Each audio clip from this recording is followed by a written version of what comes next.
Hi, I'm Beth Jankowski, and I teach 9th grade advanced English and AP seminar. And this year, I teach the learning community, which is the first course in the teaching and learning pathway. This is my 23rd year teaching. The best advice you've received? I think that this is the best advice because I think it applies in so many circumstances, and it was advice that my grandmother gave. And she was very wise and loved reading and was an English teacher, and so was my mom, and so am I. But she said that, there's no perfect man, there's no perfect job, there's no perfect house. You just have to find what is perfect for you and learn to love the imperfections as much as you love the good things. So I think that's good advice because, it's not about settling, but it's about learning to appreciate the whole thing and knowing that no one is perfect, including ourselves. And when we stop complaining maybe about things, imperfections, either imperfections at our job or imperfections with our spouse or whatever, and learn to just appreciate them or deal with them, then we can, in general, be a happier person. What's a risk that you took that ended up being worth it?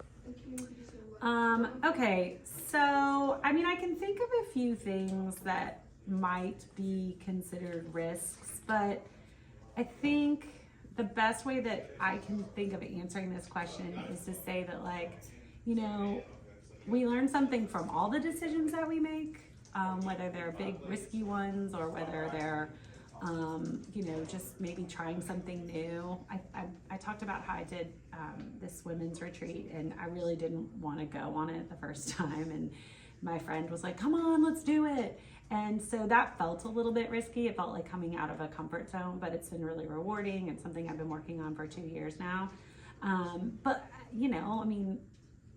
getting married is a risk, and accepting a new job is a risk, and whether or not everything about it has been perfect and wonderful, you learn from trying new things and being brave and taking a chance. You always learn something from it. Maybe you learn, wow, this is awesome and I really want to do it. Or maybe you learn, well, that's not for me. But I think in taking risks, you always learn something. So I don't know what I've learned the most from. I think you learn something from all the risks you take. As being the head of the English department, how do you balance being a mom? Well, work-life balance is not always easy, and it doesn't matter what your career is. And I am a mom, and I have 4 kids, and they're very busy, and so we're all really busy.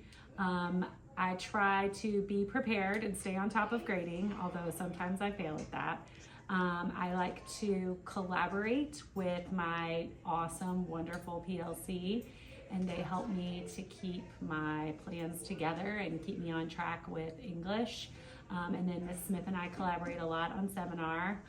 That's a heavy lift, that prep, but it is much better to be able to collaborate. And then department responsibilities, I don't know, I just do my best, and luckily my department is very supportive and they give me grace when I need it, and so does my family. What is something that helps you unwind in your free time?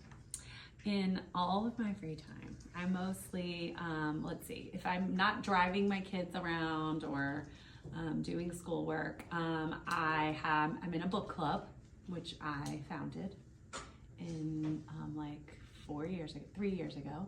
And so we meet monthly, so I like to read and be prepared for book club and also hang out with my book club ladies.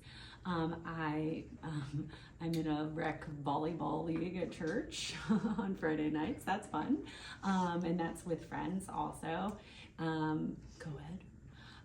And I also have been participating for the last 2 years at my church in a women's retreat, which has been really rewarding experience. So that's leading a retreat for women at my church.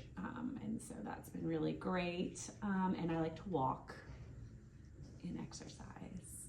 And I don't know, that's it. Hang out with my friends and my family.